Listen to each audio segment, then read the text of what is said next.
Hello, welcome back to This Podcast Takes Tokens. I am Ryan, joined by my brother Derek. What are we going to Hello. talk about today? What are we going to talk? We're going to talk about, I will tell you in just a minute. First, we are going to go over our... We're going to hear Icebreaker my time. dog again. He's become a staple on here where he's outside on the back patio and he's wanting in, and as Unofficial soon as I get done mascot. recording, I'll let him in. Otherwise, he'll be louder than he is now. So, the question that I had asked you last week, our icebreaker question for the episode, is what was your favorite restaurant when you were a kid? Favorite restaurant growing up. I mean, Yeah. it's got to be obvious. It had it all. It had music that you could pick. It had games. They had cool stuff you could get with your meal. They had a salad bar that you could load down with as much blue cheese or ranch as you wanted. I mean, Pizza Hut, that was where it was at. You go to Pizza Hut, you got the buffet, all the pizza you want, whatever kind you want. You can load up at the salad bar with all the garbage parts of the salad that you absolutely love that have absolutely no health benefits. Go hit the jukebox, throw some quarters in, listen to some tunes, hit the arcade machines. It's a good time. And then they always had like a really cool kids toy you could get, like the little what was it, Land Before Time had the puppets, and then they had the VHS for the X-Men movies, and I think they did something for Ninja Turtles, I think, for the first one. So yeah, I think so. Yeah. I mean, so mine was actually, it ended up being a pizza place. It wasn't Pizza Hut. Now, no, it was going to be McDonald's. The more I thought about it, I'm like, I used to love going to McDonald's as a kid. I remember having a birthday party there, and they did serve pizza at one point. Not many people remember that. Back in the early '90s. Yeah.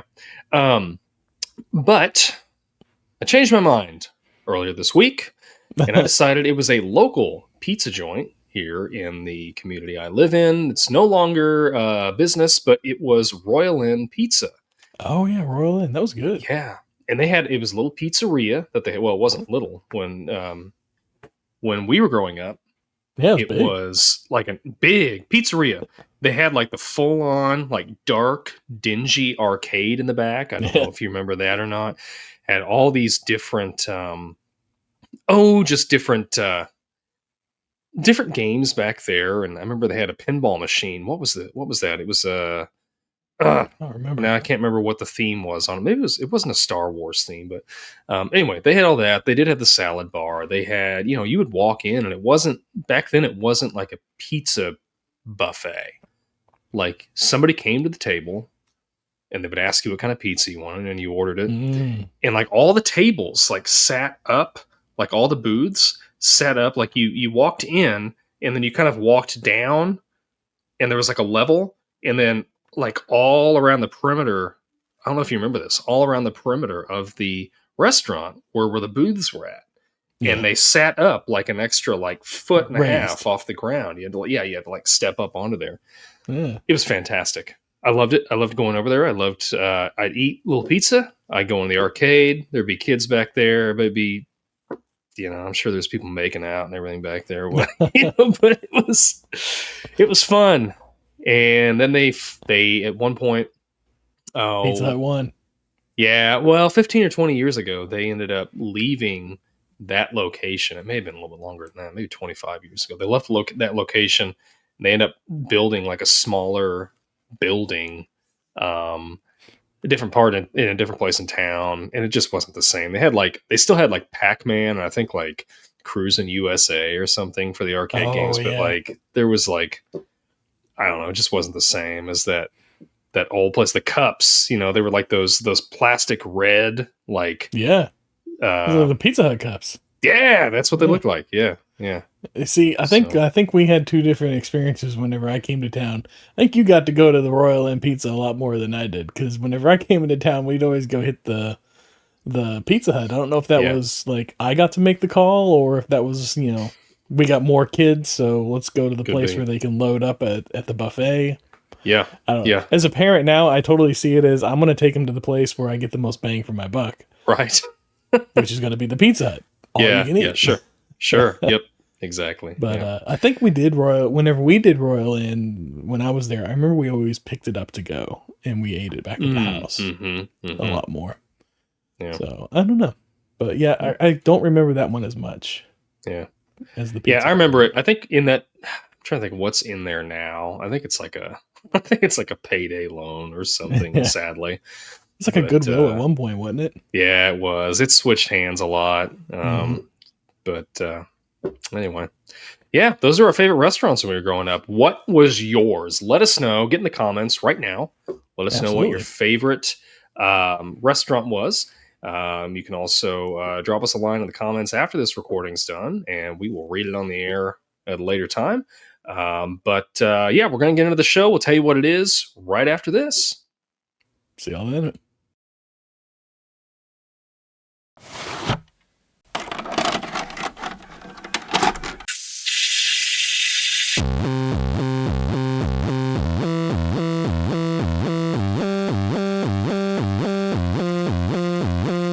Your local video store card.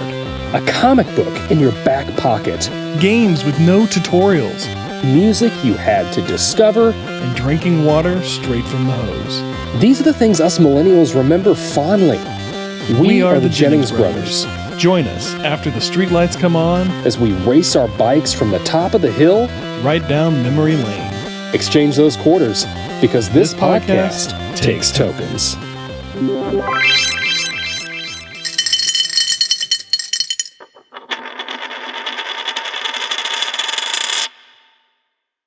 All right, and today we are talking another movie. We're going to be talking about, I can't do a drum roll, Who Framed Roger Rabbit. It's what we're going to be talking about, released on June 22nd, 1988. Had a budget. So I've got conflicting reports on this budget. Some places on the internet say it was 50 million.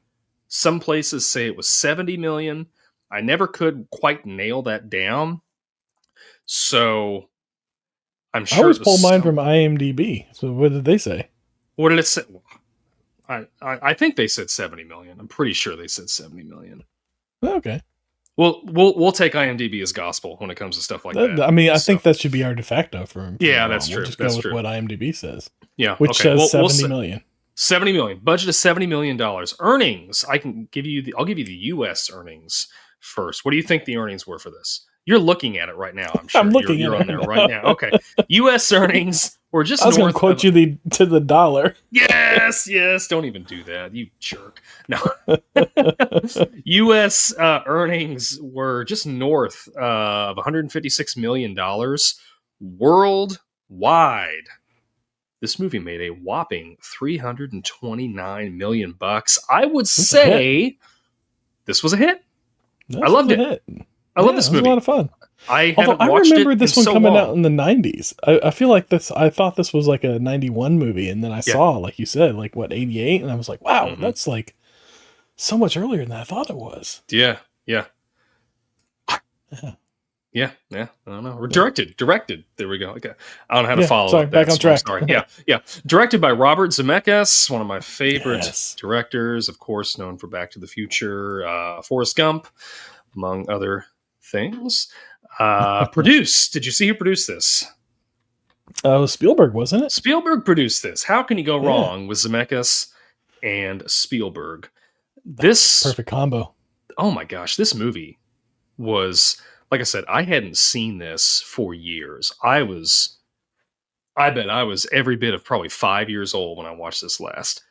And this movie this isn't just a good like Disney movie. Yeah. You know, it's a great just all around noir film, right? Yeah. Like man, like I know it's got the tunes and everything in there, but then you've just got your mystery surrounding everything. Who Framed Roger Rabbit? You know, it's right there in the title. And it's just it's so good. It's so good. What'd you think about it?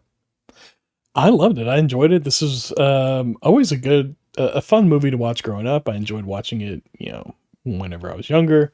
Even in my I want to say like 20s. We watched it a few times just hanging out with friends because it's so much fun. And the characters are, it's now this movie came out in 88, and I don't remember if it was geared towards kids, but I feel like it was geared towards kids. Like this was like a family style movie. Yeah, because this is rated PG. So Yeah.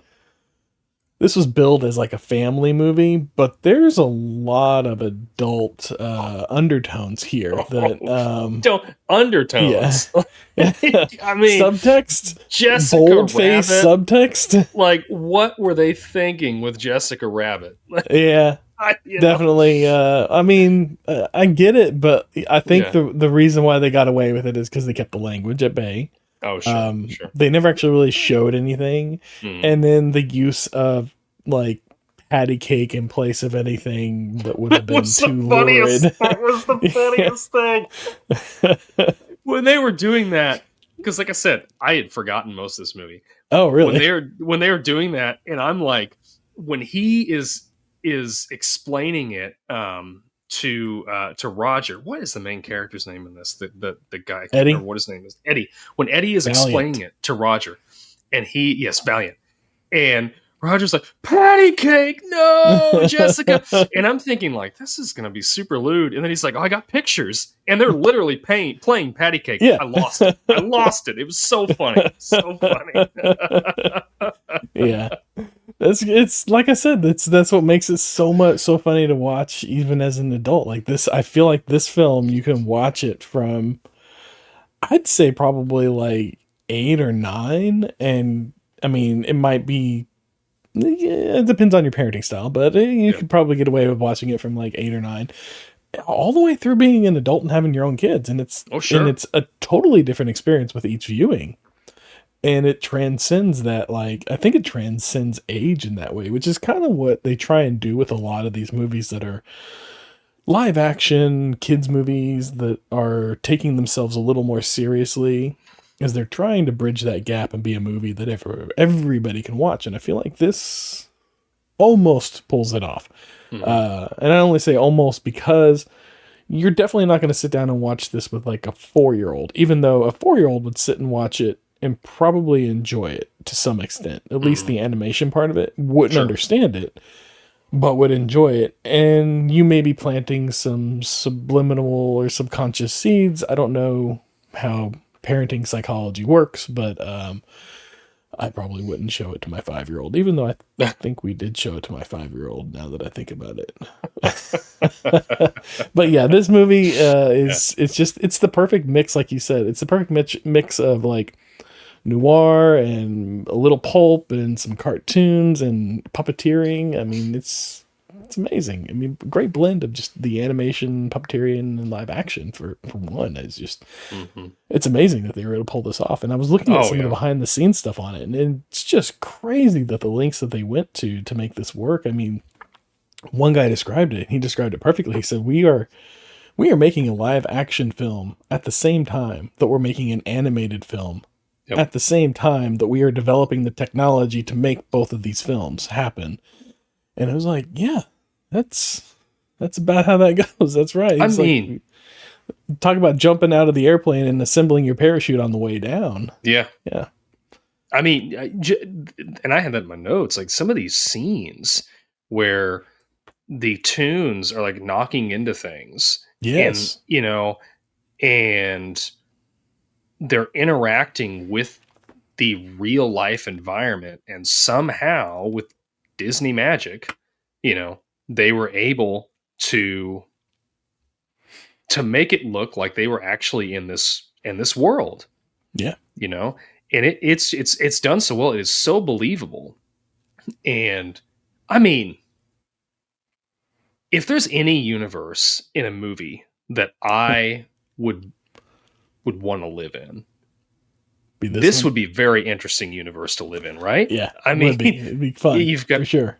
Oh yeah. Yeah. All the Toons just living amongst everybody else. It's just, yeah. Now I'll tell you, there's a movie that they did more recently that I feel like is almost like a spiritual successor to this, and the fact that they blended animation and live action so well. And did you see Detective Pikachu? Yes, I did Yes. watch that. I watched that with Harper. Yeah. Yeah, Yep. very much You're so. right. But I mean, Mhm. I feel like they more so nailed the family range as far as Oh, being sure. able to watch this across a wider range and not have the same, I don't want to say problems, but Yeah. Yeah. undertones that this one happens Mhm. to have. I feel like, yeah, there was a little emphasis on Miss Rabbit there that Yeah. maybe we didn't Yeah. need. But at the I same time, I mean, that's kind of like, that's noir. That's It part of it. is. And Yeah, I you don't gotta think have some. if you didn't have Jessica Rabbit, I don't think you could qualify this as Yeah. noir. Yeah. It'd be I mean, you very watch close. any noir film, I Yeah. mean, Chinatown, you've got, I think Faye Dunaway Gotta was have in a that, bombshell. and yeah. So, yeah, I mean, she's there for a reason, and I think Yeah. it is funny that Roger is with her, and Ed even asks, he's like, "Why are you why are you with him?" And she's like, "He makes me It makes me laugh." laugh. Yeah. Which, It's pretty, that's okay, pretty spot on. That's pretty yeah, like, I mean, you see that a lot and yeah, it makes sense in real life. Like hmm, that's kind of a thing. yeah, And, girls dig a good sense of humor. yeah, yep. Gotta give it to them. And, we try. Which, right? Fail a lot. Usually I'll say a Yeah. joke and Mindy just kind of stares at me. And I'm like, it was funny. And she's like, okay. But inside she's swooning. That's right. Oh, Ryan. Yeah. Anyway, Let Who him know. Framed Roger Rabbit here? That beginning scene is just excellent. Top notch. It Yes. is so like Looney Tunes. Yeah. Running through the kitchen, like I was laughing watching this. Like that part where he's like, I think Roger's up against the wall and then he looks and sees the knives coming at him and he's just like, ah! Yeah. Just all the little things like that were so funny. And I don't know if it's just my sense of humor has changed as I've gotten older, or maybe it's I don't know. Maybe Looney Tunes wasn't as funny. I don't know. But like when I used to watch Looney Tunes, because I used to watch it a lot, I never thought it was like, I never laughed out loud in scenes, right? Mm-hmm. I would think things were humorous, but like I would watch it because there wasn't anything else on. But like this was in the same vein as that. And there was just so many funny parts in that little like 5-minute scene in the beginning. And I'm like, I need to go back and watch some Looney Tunes. Yeah. Like maybe my thoughts of my tastes have changed on this, but There's a Yeah. specific Looney Tunes movie I remember watching growing up. I can't remember the name of it. I tried looking it up once before and the name escapes me, but I want to say it came out in like the late 70s. mm-hmm. And it's just a series. It's a full length movie that they put out, and it's a series of short things. Like all the main Looney Tunes characters get highlighted in all these different ways, and they have like a Duck Dodgers thing with Marvin the Martian, and they've got the Daffy Duck playing Robin Hood, and he's got like the whole bow thing and the staff, and he's doing all that, and then Bugs is in there, and I think he tries to go and he makes the wrong turn at Albuquerque, and he ends up in the middle of like a bullfighting pit, and there's Elmer Fudd singing like Fly to the Valkyrie. But it was one of my favorite things growing up watching was this old Looney Tunes film, and if you're going to go back and watch Looney Tunes, I highly recommend that one. I feel like that was one of the best displays of Looney Tunes in this. And it covers the whole breadth of all the different characters. And you got some kind of highs and lows, and there's some really good like fourth wall humor in that. Like there's a section with like Daffy Duck where he's getting in a fight with the animator, and the animator starts drawing different things on him, and eventually ends up almost completely erasing Daffy Duck. And he's just like his mouth. It's just his bill, right? Yeah, and he's just like talking I smack. do remember this. Yeah. So yeah, it was just hilarious, but I can't remember the name of it now. It escapes me, but Sure. that was one of my favorites growing up. But back to this, the beginning animation scene, that was That was fun. And I remember, I think even Batman had one. There were several movies that came out right around this time where they did these Roger Rabbit shorts in front of the full length, like, feature film that wasn't like a Roger Rabbit film. It was just like I said, I think they did one in front of Batman because it came out in '88 around the same time, and a couple other movies, and they ran. Oh, just like a little, promotional thing. Yeah, for Who Framed Roger Rabbit. Okay. So it was just like a little like 4 or 5 minute animated film. And if you go on Disney Plus and you watch Who Framed Roger Rabbit there, and you go to the extras, they have another one of them that I think ran on the DVD for Who Framed Roger Rabbit. But yeah, so there was a few of them that they ran with it. I can't remember all the different, but I just remember seeing a couple of different movies, and they had it at the beginning. I'm thinking, oh man, this is great, you know. And then it just kind of went away. They stopped doing it.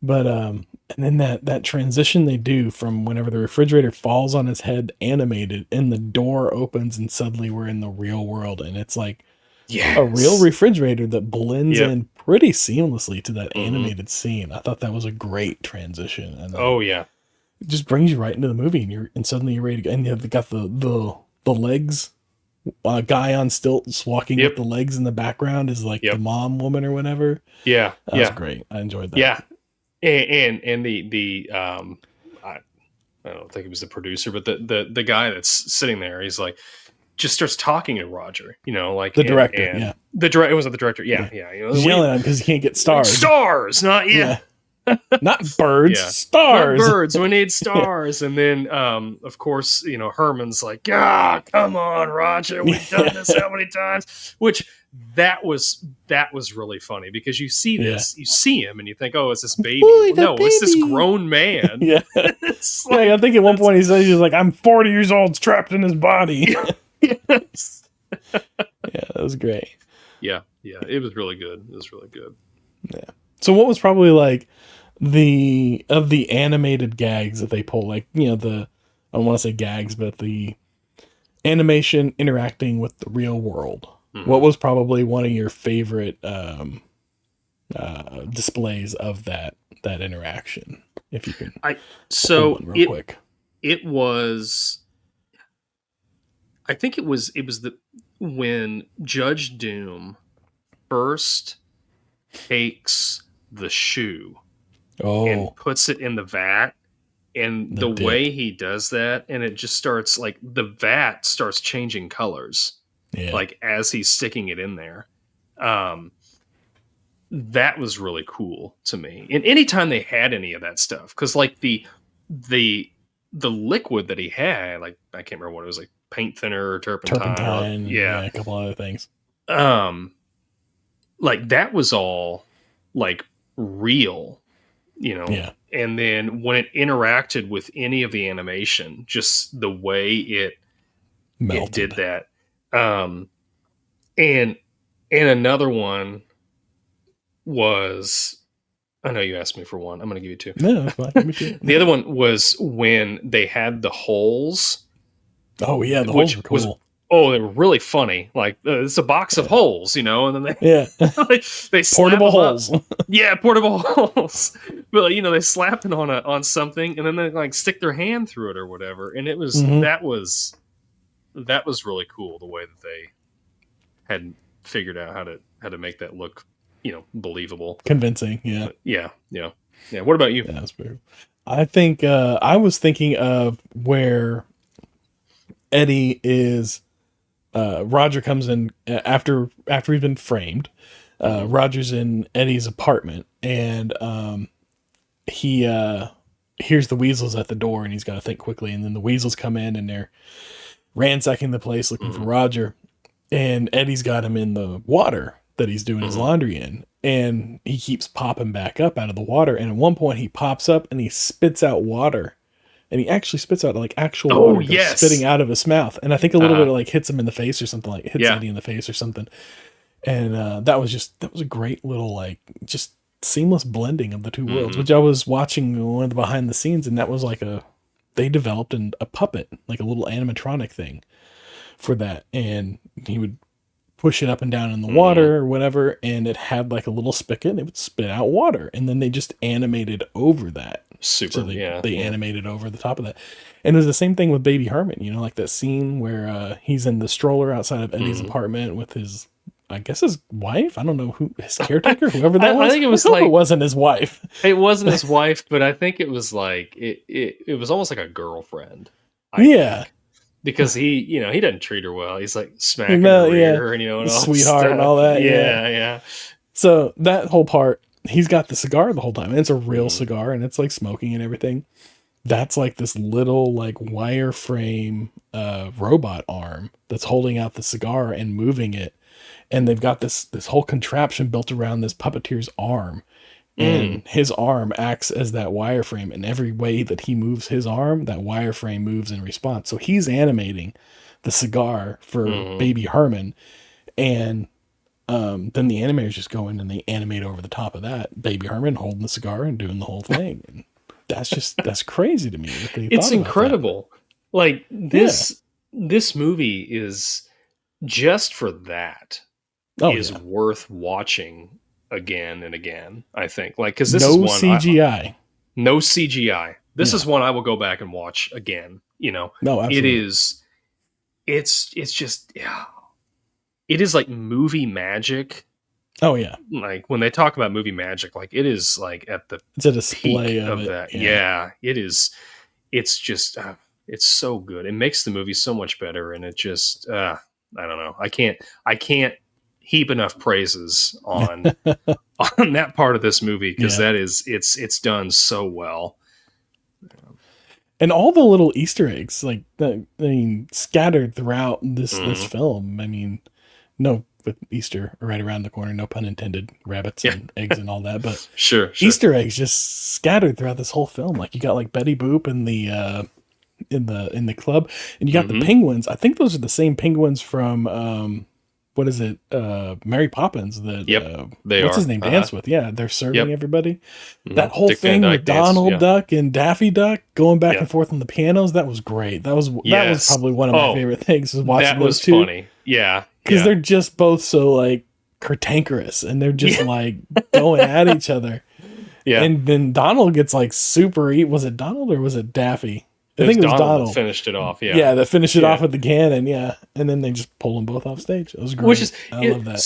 so out of character for Donald Duck. Like to be No, really. violent like that. I think I like I Not could see that. more. Well, do you know why they developed Donald Duck?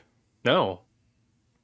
So originally, like they just had Mickey Mouse, and I think Hmm. Minnie had come along at Yeah. that point, and they were putting out all these Mickey shorts, and the animators were like, "Look, people are getting tired of watching Mickey be a do-gooder and do all these different things and like always come in and save the day and always be the hero. Let's have him be a little mischievous. Let's have him do these little things." Like they kept pitching ideas of different things that they wanted him to do. And Walt was like, "No, like Mickey is he's good. He's just pure. Superhero. You Yeah. can't have him doing these like things." And so then the animators, or maybe it was Disney, I can't remember which one, somebody came up with the idea of, well, we need a foil. And so they created Donald Duck to be like Mickey, but the heel of it all. Like I think the original short that they were doing, the farmer lady or the gardener or whatever, whoever it was, a mother hen, I think, wanted some help collecting her eggs or something like that. Mhm. And they wanted Mickey to fake a stomach ache, like he didn't want to help, so he was gonna fake a stomach ache, and Walt was like, "No, Mickey wouldn't lie. That's not who Mickey is." And so they came up with Donald Duck, and that was the first scene was Donald Duck faking a stomach ache to get out of helping her collect these eggs, and chaos ensues. And I think Yeah. Mickey Yeah. ends up saving the day again. But that was the whole original intention of Daffy Duck or Donald Duck was to be kind of the foil to Mickey, to be the mischievous one, to get into to be the scamp, if you will. Mhm. And Mhm. yeah, so I feel like that fits his character. I mean, it's Okay. it's Well, definitely like it's definitely like amped up to the nth yeah. degree, but he's always the devil on Disney's shoulder, if you will, and Oh, Mickey's the sure. angel. Okay. Okay. Well, that makes sense. I wasn't aware that that's what his purpose was originally. So Yeah. that does make sense, I guess. But yeah, that was a good scene. I was impressed by how many different characters they were able to like procure the licensing Oh yeah, for to put in this movie.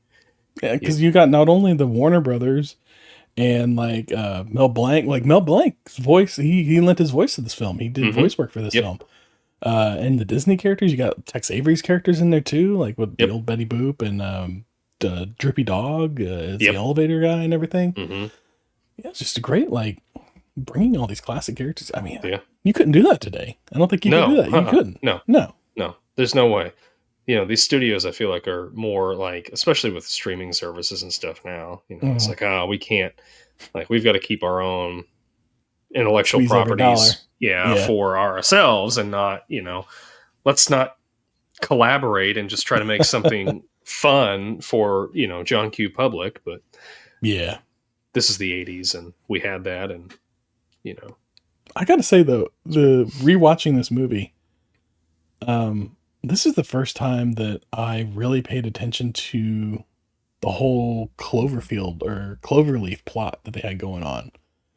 Before I never really considered it, like the whole land grab and, you know, building the highway and what is it, geopolitics or whatever, or not geopolitics, but politics that were involved in the behind the scenes and all that they were, I get not the subtext, but the underlying plot that's driving the whole thing.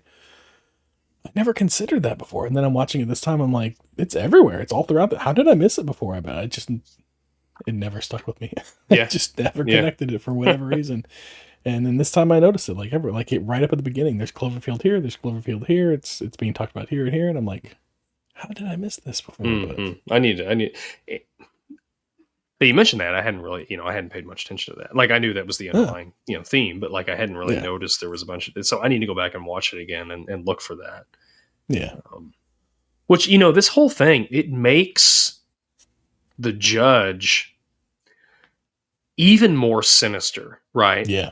That all this is going on. And at first, which kudos to Christopher Lloyd, like he knocks this role out of the park. Absolutely does. And, you know, you're thinking that he's just this vicious, vindictive, you know, person that doesn't like Toons. Generic, you know, bad guy, just wants to kill him. And he ends up being a Toon himself. Yeah. And he still wants to. Which that part I didn't understand. Even on this rewatch, I'm like, you are a Toon yourself. Why are you wanting to destroy all the Toons? Like it doesn't, like a self-hating Toon. It doesn't make any sense to me. Yeah, I just felt like I needed a little backstory on that. I feel like he was just wanting like to be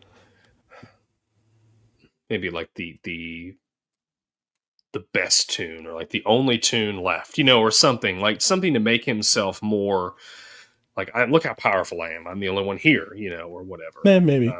But he's a person the whole time. Yeah. I was reading about this, and apparently, well, not that section of it. But I was reading about Christopher Lloyd playing Judge Doom. When he was reading the script, when he first read the introduction of the character, he figured out that he was a Toon. Oh wow! Yeah. And another thing is apparently he never. I'm trying to think of when we've seen his actual, not his Toon eyes, but his actual eyes. Apparently, he never blinks in the whole movie. Christopher Lloyd doesn't, and I could see that. Like, just to show, you know, it's if you're really looking, like, oh, it's a mask, you know, or whatever. And he's, you know, he's, which when I was first watching this, I was like, gosh, that jawline, looks very sharp, and I can see like the makeup lines and everything on it. But then I'd forgotten that he was a Toon. Look like they were painted on. Yes. Yeah. And then when you find out he's a Toon, you're like, okay. You know, at first I was thinking this is just bad makeup work, and from what I could tell, it was intentional, you know, just to kind of give you a little hint of, you know, well, he's more than meets the eye here. See, I was watching it knowing that he was a Toon and looking at it, you know, with these, because it's been probably 10 years since I've seen it myself, and looking at it and going, oh man, that's just like I see it like he's a Toon that's painted himself to look like a real person. I Mhm. wonder what he looks like in his full Toon form. No, you I never would love to see see that. you Yeah. never see it. You never see it. Yeah. And to find out that he's the one that That dropped killed the Eddie's piano, brother. like, which I know. I love that whole subplot of, Eddie's a drunk Yeah. because he used to have, He's got his brother was demons. his best friend. He was his partner, and then he's been killed. But I did laugh when they weren't talking to Eddie, but there was two guys talking to each other about Eddie, and they're like, "Oh yeah, Toon dropped a piano on his Yeah. brother's head or something." I just thought that was so funny. It's like, of course they would drop a piano on his Yeah. head. Like he's just gonna bounce right off. Yeah. And then Yeah, like yeah. if you're watching the movie, there's like you can see in his office all these little like glimpses of him and his brother, like Hmm. pictures of them and like the police academy and being police officers in Toontown and all this other stuff, and then starting their own investigation services, which I feel like, and Disney Plus has got to Hmm. make this prequel, and it's got to be about the Valiant brothers starting their detective agency in Hmm. Toontown. How has that Yeah, not been done yet? I guess because like that the would be characters you fun. can't get and everything, Yeah, but yeah. you don't have to show all the, just use the Disney characters. Who cares? Like, Oh yeah, or just make yeah, up some cartoon characters, whatever. yeah, yeah. Because everything You was a could cartoon in there. they could totally do. They could do like a little like 6 episode miniseries on Yeah. that. I Valiant think that Brothers would be. Detectives. Oh yeah, that'd be a lot of fun to watch. Pitch Oh that. yeah. Let's pitch that to him. Absolutely. I'm gonna put that in the meeting notes for next time. Yeah, that's right. That's right. Next time we have a talk with them, we'll discuss Pitch that. Valiant Brothers. Just Valiant. I Did got a you question. notice? Okay, Okay, you go ahead. ahead. And No. you go ahead, and then I'll ask you. All right. So my question was, Eddie's got that Toon gun right before he goes into Toontown. He pulls out this gun that he got from Yosemite Sam for saving him from whatever. I couldn't read Yeah. the whole thing because it went by really fast. And he pops it open and he slides open this little thing and there's all these little like Toon bullets in there. Yeah. It's like, you guys feel like getting up to some trouble or whatever, and they all jump in the gun. Yeah. And then he yeah, fires off yeah. that one at the bottle, and it goes up there and wah, just Yeah. chops the thing in half. And are the bullets reusable? Like if he fires them off, did they come back? Like can he just like collect them and they get back in there? I have to assume they do because they know him, right? They're Yeah. like, oh, Eddie, it's been a while, And so I have to assume that when he fires it, they eventually like find their way back, like they can fly or whatever, and they find their way Right. back. But while he's in Toontown, he does run out of ammunition, and he just like pitches Just the throws it gun. away. Well, I don't think he ran out because he had only used the one on the bottle, and then he Mhm. fired like 3 down that alley at the guy, and they all went down, and they're like, which way did he go? And then they go like the wrong direction because they're Toons. Oh, and sure, they do the wrong thing. Yeah. So he had 2 more in the chamber, and I think he was just frustrated with it. He was like, screw it, they're Toons, they're They're just useless. going to do what they want to Yeah. do, and they're not going to help me out here at all. Yeah. Yeah. Which I can't imagine the Toons doing any real. Because Damage like the whole to point of the Toons is like they said you can drop like a crate of bricks on them and they just walk it off, like they're fine, like they don't get hurt by anything. So I don't imagine like a Toon bullet is going to be any, because like wasn't there the one part where Roger gets like filled with bullet holes and like he's just like looks like Swiss cheese and he crawls out? I think Or am I so, thinking of if something I else? remember. Yeah. I don't remember. Roger has a refrigerator dumped on his head, so Yeah, that too, so, yeah. It's, Oh, I'm the only thinking thing of the other animated short that they did that was with this on Disney Plus. There's the other animated short, and he goes through like a firing range, and he comes out the other side, and he's just like Swiss cheese, but shakes it off because he's a Toon. I'm sorry, it's so funny. It's just it's so funny, and it's like I love that they call them Toons. Like they're not cartoons. They're not. They're Toons. I don't know. It's They're good Toons. slang. It is. It Good is. slang. It is. So the question I was going to ask you, Yes. when Roger goes to the movie theater, that balcony that he's sitting in, that was so nostalgic for me. Oh, It God, reminded yes. me of the balcony at the old Ben Bolt that was here in town. Yes. And that's just a lost. I don't want to say a lost art, but a lost just Small theaters. small theaters with those balconies Mhm. were just so much fun. It was so much fun to sit up in the balcony. We had our old high school, that's just a couple blocks down the street from here. They've torn it down, but I remember when I went to school there, they had like a balcony in the auditorium that was, obviously up top, but you just don't see balconies very much anymore. No. I don't know. No. I thoroughly enjoyed that. It was just a small scene, but it was just so nostalgic for me. And yeah, I love that scene. See, you got to come check out a movie here. We have our theater is a Ben Bolt. It is the Wiley B&B, and it's part of the same family as the Ben Bolt was originally. In fact, they run before all the movies, they run like a trailer for the series of theaters that they are. And I think the one you guys have there in Chillicothe is as well. It's under the B&B branding as well. Yeah. And they'll show, I'll catch it every time. Ben Bolt pops up for just like a second because they have like, it does, like all really? these old ones. Yeah. And so like Ben Bolt will pop for a second. I'm like, it brings a little tear to my eyes. But they have balconies in these theaters here. So we do have a balcony. And that's where the premium plush seats are. So we go there and we get to sit up in the balcony, and they used to come and wait on you. Like they would, before the movie started, they would come and take your order and serve you food and stuff like that. Oh, wow. And now it's, you go to the bar and since COVID, now you go to the bar and you place your order for food and they bring it to your chair now. But it's still a great time. It's one of my favorite theaters to go to. That's cool. Yeah. And I didn't realize that the Ben Bolt, I've seen it on our little things in the beginning. Yeah. But I'm like, they're just showing it because it's like they tailor make it to all the local areas, or whatever. No, I didn't realize that was on there. So any of you listening, there's not that many of them. Not that many of the B&B theaters. There's only like, I think there's like less than 100 of them. There's not a lot of them. It's not a huge chain, but yeah. Well, if any of you out there are listening and you go to B&B theaters, that's our little claim to fame. Then the Ben Bolt theater that comes up on there, that's our hometown. So there's that. But well, that's neat. I didn't know that. Yeah. I love that I have that here. So I have like a little.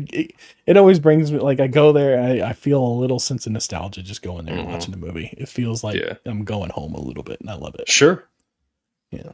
Man, that just warms my heart, man. That, and they got good popcorn. That's great. They do. They got fantastic popcorn. So the tunnel that goes into Toontown, did you recognize that tunnel? Oh, that's the tunnel from Back to the Future. Yes, it is. Mulholland Tunnel, I think, in California. I believe so. Yeah. LA. Yeah. I saw that and I'm like, I know that tunnel. You can't miss it. No. I need to go It's visit that tunnel sometime. I think we went through it whenever we did LA. I want to say we went through it when we did LA. Because we went up to, I think it's on the way to the Griffith Observatory, and that's where we passed through it. But it was late at night, so I don't remember. But that was a few years back. I'm pretty sure we went through it. If it's the same one, it might be a different one. I mean, there's tunnels, there's mountains everywhere. There's tunnels. They have those tunnels all over the place. But that one is definitely like distinctive for sure. Yeah.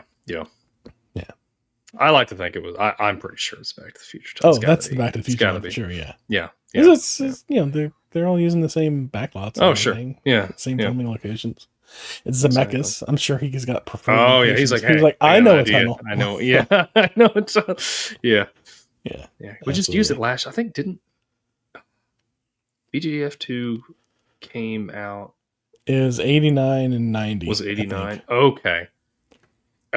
So he did this maybe between it was the other way Back around. to the Future and the sequel series that came after. He did this, and then he was like, "Okay, I know what we can use for this hoverboard scene." Yeah, I don't know. Because I think they spent like 2 or 3 years making this movie, And so he was working, I'm sure he's working on other stuff too. I don't know. Oh, He's, sure, like, sure. just Yeah. doing this. But like these are like his big things, you know, like Back to the Future, Roger Rabbit, Mhm. then the Mhm. finished out the trilogy, and then I don't know, he Mhm. disappeared. I can't remember what else he did. No, Forrest Gump. He did Forrest Gump. What are you talking about? That's true. Zemeckis is great. Yeah. Still doing good movies. Yeah. Well, he did something recently. I can't remember what it was. I was like, oh yeah, Zemeckis, he's still around. Mhm. He's still Mhm. doing things. It was a pretty Yeah. decent one. I can't Yeah. remember what it was though. It was. I think it was the. Now it's escaping me. It had Tom Hanks in it, but I think it was that Sully. Here? Wasn't it? The one where it's all filmed and the camera never moves and it's all filmed in the same location. Oh no, that was it. Yes, Yeah. yes, that was it. I haven't watched that one. I haven't seen it Check yet that either. one out. Yeah. Looks good. Looks good. Back to the tunnel. Yeah. I thought that was such a neat way to transition from the quote real world to Toontown. Just going through a tunnel. Yeah. Makes sense. I don't know. It's a simple thing to say, and whatever. But I thought it was fun. It was fun to watch them go through there. Do you think they got any boundaries anywhere else, or is it just like it all exists within that tunnel? That tunnel doesn't actually go anywhere else. Like you go through the tunnel, you're in Toontown. That's the only way in and out. And then, well, I mean, they're in that warehouse at the end. Like that's true. They the break wall through the comes wall. down, and then there's Toontown. So that's true. I don't know if that was like a hidden back door or something that the judge had, made. And then I think there was like another scene where they were looking over the mountains, and you could see like the sun or something came up over the mountains in Toontown, and you could see it from I like think you're LA right. or whatever. Yeah. Mm-hmm. Mm-hmm. Yeah, that was true. That's true. I don't know how that works. And how did Marvin Acme end up with? How did he own Toontown? Did he create Toontown? Is that what it is? Like, how is he the owner of Toontown? How was that? I think he had to have, because I think it's implied that he created it. He had to have, because you see all the Acme stuff in cartoons, right? So like it could be logical for him to have his name on everything if he created the town. Yeah, he made everything. Was there Acme stuff throughout the real world, or is Acme only used in cartoon stuff? No, I thought that they had Acme stuff on I thought some of the crates and everything that were around there had that, but maybe those were just at the studios. The warehouse. So I don't know. Yeah. I'm not sure. Because all the stuff that was at the warehouse was all like when you opened it, it was all cartoon stuff that was inside there. Like the singing sword, that was great. I don't know how you. Oh, that's I've got to know. I was just getting ready to say that singing sword was so funny. It was so funny. It's a witchcraft. Yeah, he starts singing Frank Sinatra. He's like, "What is this thing?" The most useless weapon ever. But so charming. Eddie looks out and he's just like, throws the thing down. It's just so funny. But then those black holes came in handy. They did.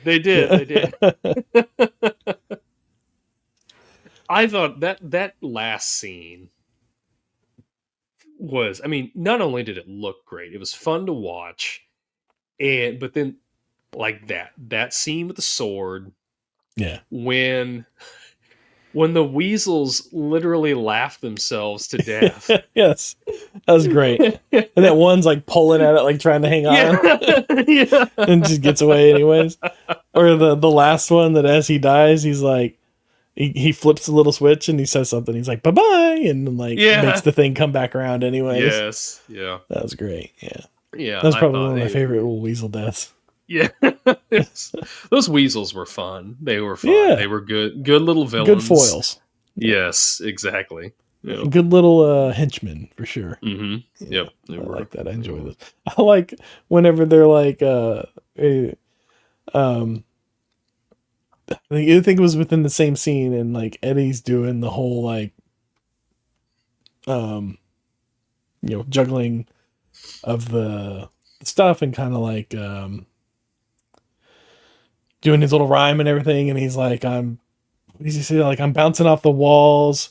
Without a gun, I'd have some fun, or with a gun, I'd have some fun, and I'd kick you in the. And then Roger screams out, "No!" nose. Yeah. And the weasel's like, nose? That doesn't rhyme with walls. And he's like, no, but this does. And he gives him a little kick. It was great. Yeah. That was always one of my favorite spots. Yeah. The part that like really honestly creeped me out was when the judge is getting run over by the the steamroller, and it pops up. I'm like, oh my gosh, that was terrifying. As a kid, yeah. Oh my gosh! Well, even now watching it, like seeing that, because I'd forgotten about flashbacks. I'm like, whoa, this is creepy. Like that is really, really creepy. And then when he's like inflating himself, that was creepy. Yeah. It was funny. That was pretty cool. Creepy. That was a good little effect. Yeah. Except like watching it this time, I'm like, yeah, he kind of looks like a balloon, but then I'm like, he's also a cartoon, so whatever. Yeah. But yeah, that was a good little effect. I enjoyed that. Yeah. Yeah, that man. Christopher Lloyd just like nailed this villain character. Oh, he did. So much fun to watch. I don't know. After Robin Hood last week, I don't know if Christopher Lloyd does the better villain here or if it's Alan Rickman. Alan Rickman, yeah, in Robin Hood is Sheriff Nottingham. It's just two different. Like he's there. I don't know.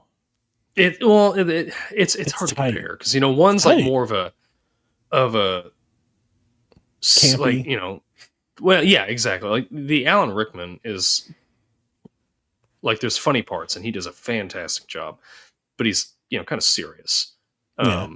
This one, Christopher Lloyd's playing a cartoon. He's playing a cartoon character, but he's a funny cartoon character. But that's it. Alan Rickman is playing a serious part and injecting some comedy. Yeah, and Christopher Lloyd is playing a comedic part and injecting some sincerity, which is it's hard. I don't know. I think I think I gotta give it to Christopher Lloyd on this one. This I agree with you. It was just so much fun to watch him. Like he's got such like he's so cutting and so just the way I don't know.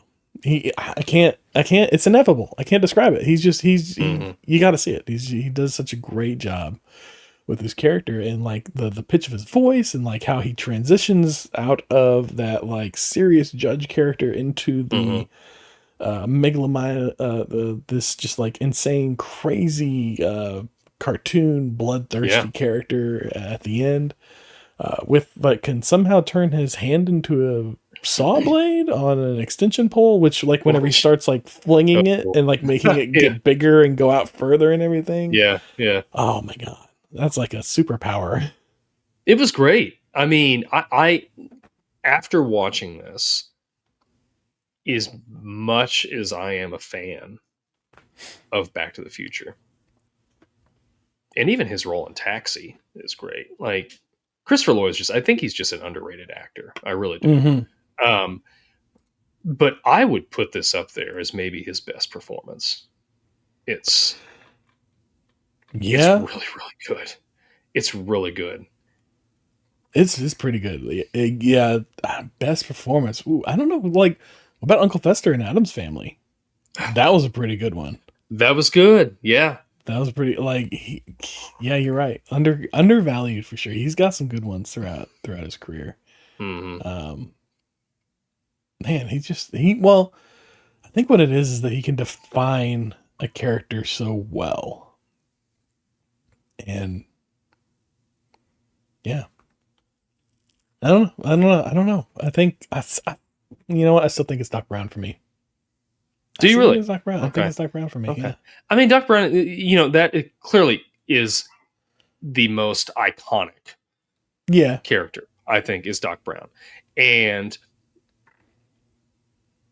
clearly Doc Brown has the most heart, I feel like, of his characters that he's played. He's got an arc to him as well. Yeah. But he's also got 3 films to fulfill that arc. Yeah. If you look at it I'm not diminishing his portrayal of Doc Brown at all. Like or any of his other work. Yeah. Just watching this, I don't know. There is like If somebody came to you and said, Derek, we have a role for you. You are going to play a cartoon character that is masquerading as a human being. Go for it. How do you portray that? Yeah. No, well, I mean, at the time, I don't know. Like, he's got years under his belt at this point, I know, like of playing all these different characters that like he can pull that out. And yeah, I don't know. That's the genius of a good actor right there. That's Chris Lloyd, man. Yeah, Christopher Lloyd. Professor Plum and Clue. I forgot about that one. Yes, that was another great performance. Who was he? Suburban Commando. You remember that? With Hulk Hogan? He played like the dad or something. Dad. Yes. That was a fun one.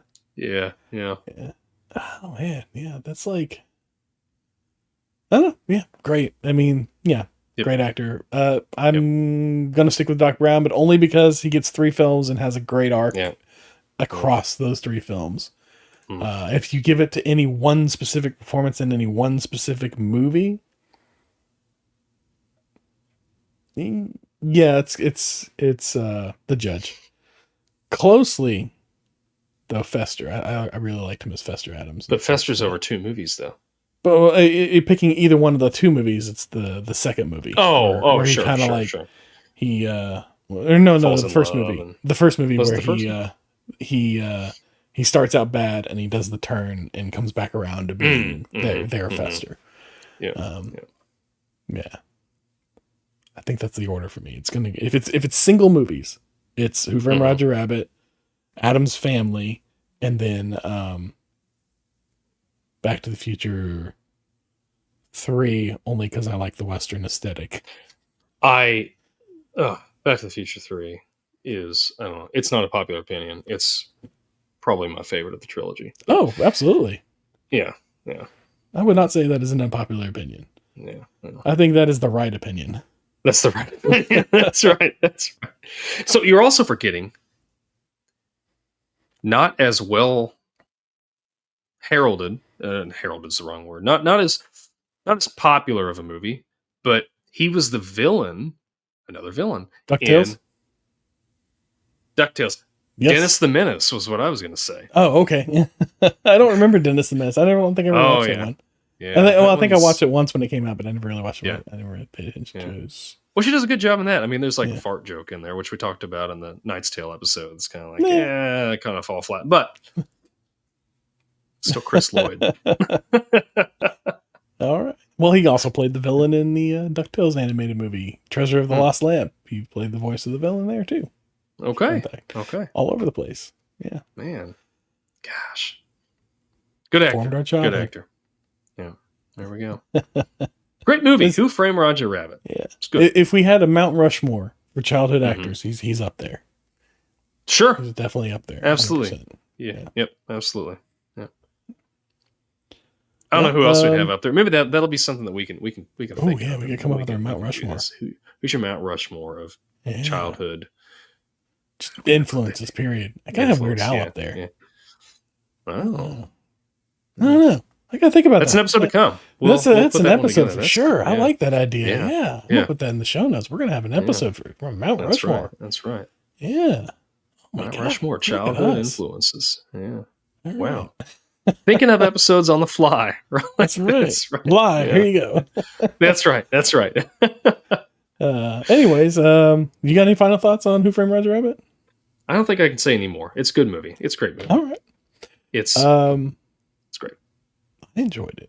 I got one last little thing that I thought was interesting. What's his name?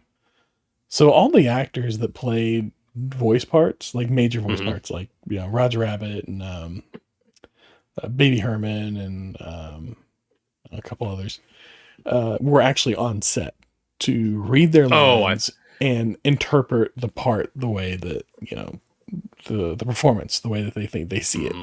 And was Charles Fleischer, who played Roger Rabbit's voice.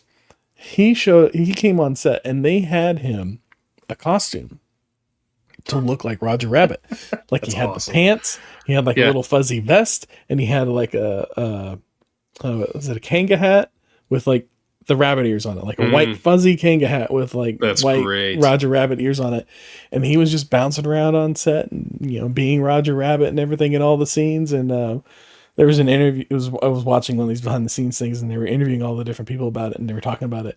And the guy that plays by Baby Herman, he was like, "Yeah, I saw that," and I told them, I said, "I'm not showing up to set on it with a diaper on." I was like, "That is a comedian. I can Yes. appreciate that for sure." Yes. Yeah. Yeah. Uh, That's great. Like I'm assuming, is he in like any of the actual scenes and they've just drawn over him, or no, like the way no? they did Okay. it is they would first have the actors come in and they would run the scene with the actors all in place and the voice actors doing their thing. Hmm. And then they would run the scene again with puppeteers, like puppeteering uh, puppets Hmm. of the characters. So like a Roger Rabbit that was made to be the actual size of Roger, but didn't really have much movement for a puppet. He kind of just like Hmm. a little limited movement on the arms, and then they would kind of like bounce him along. Um, and they would do the scene like that, so they have something to scale. And they'd run it a couple times like that, so the actors could get the eye lines down. Because if you notice, like Bob Hmm. Hoskins especially is really good at like looking directly at where Roger is when Hmm. he's talking to him and everything. And so they ran some of the scenes like that.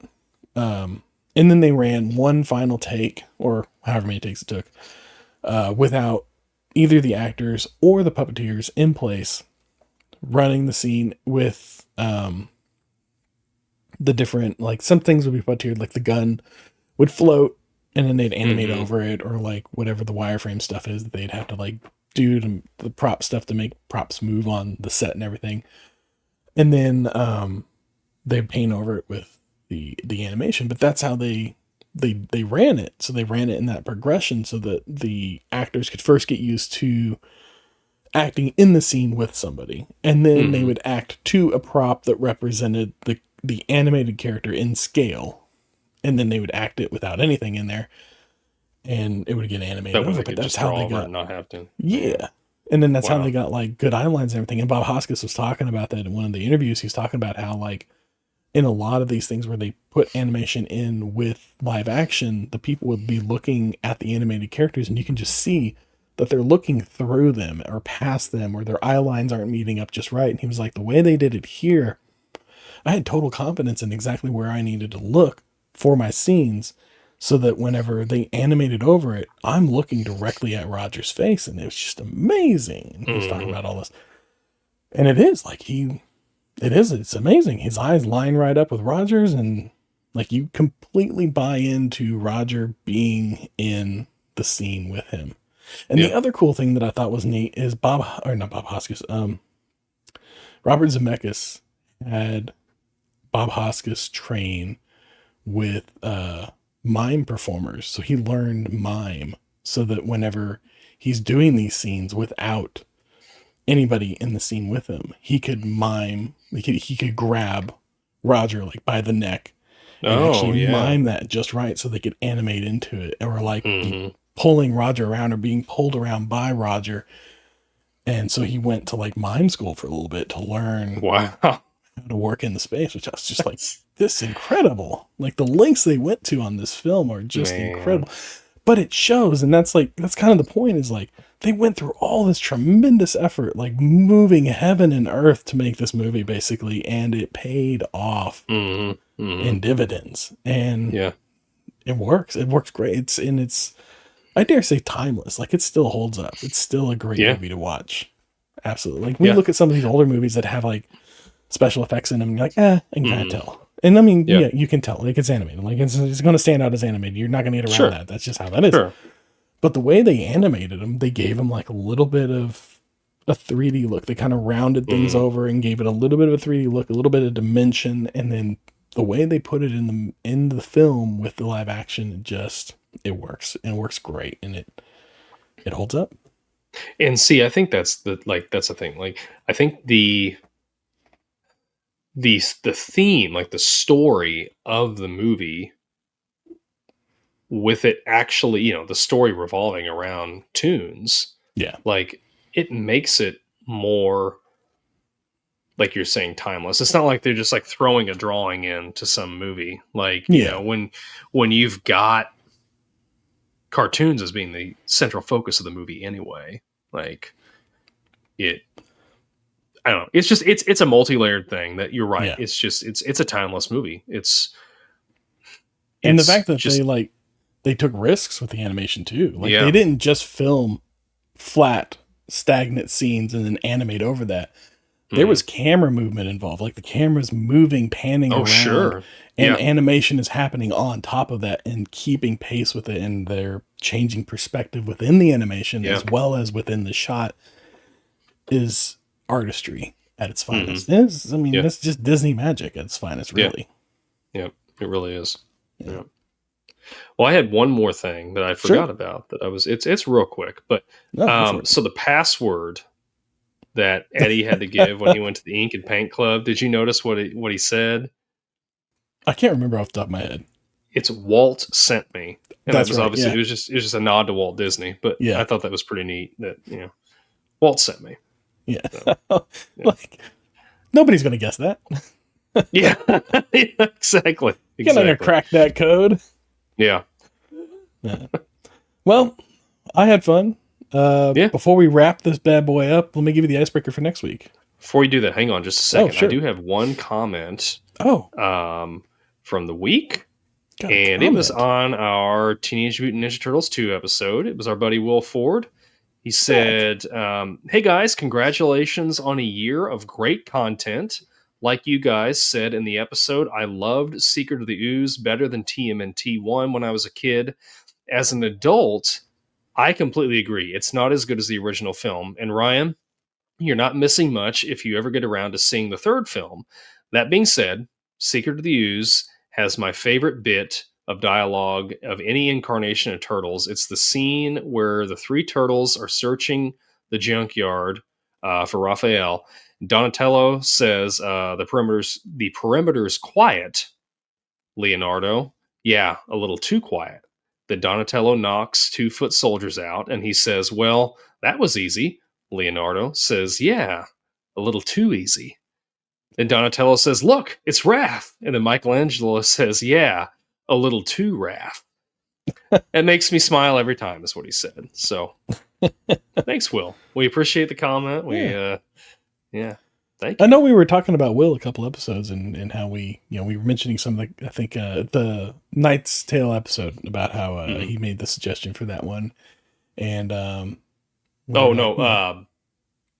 it's Fozzie Guy. Made a suggestion. Yeah, Fozzie Guy. Yeah, Fozzie Guy, anyway. that's right. Yes. So I just wanted to kind of apologize to Fozzie Guy. We didn't realize that Fozzie Guy was the one that was in the chat that we were talking with because his name came up different. It did not come up as Fozzie Guy. It came up as I think his actual name was what was coming up. And I think that's because like in YouTube, you have like your name and then you have your handle. And for whatever reason in the chat that we see, we only see the name. We don't see your handle. And so we only knew Fozzie Guy from his handle because whenever we look at the comments, it just shows your handle. So it's kind of this, like YouTube's got some weird disconnect things, and that's one of them. And so I just want to apologize, Fozzie Guy. We realize now that was you in the comments. And thank you, and we appreciate you. And we, you too, Will Ford. We appreciate you and all of our fans and anybody that's rolling right into us and carry on this conversation with us. We greatly appreciate it. And look forward to reading more comments from everybody. Yeah, absolutely. Yes. So, icebreaker question for next week. Yeah. What was the first thing you remember collecting? Now, I want to be specific here. Not specific. I want to be clear. I'm not talking about the first thing you got that ended up in a collection of things. I mean, what's the first thing you remember actively going out and collecting? Like you went out with the purpose and the intent of fulfilling a collection of these particular items. There was a set of things that you wanted to complete. You wanted to get all of them. You got to collect all the Pokemon. Like, what was it? What was the first thing you remember hunting down, going for, to be a collection of? of things. And that could have started with something that you just happened across or got as a present or Yeah. whatever, but then turned into a passion of collecting. Like, what was the first thing you remember?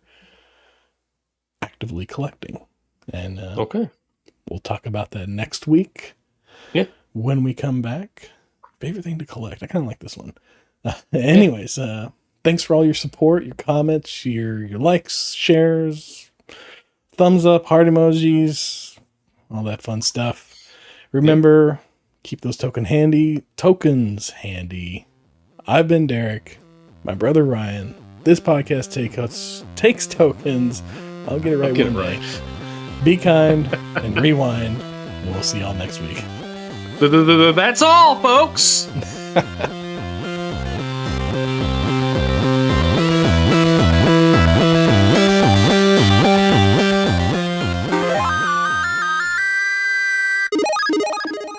This Podcast Takes Tokens is a Clay Street production.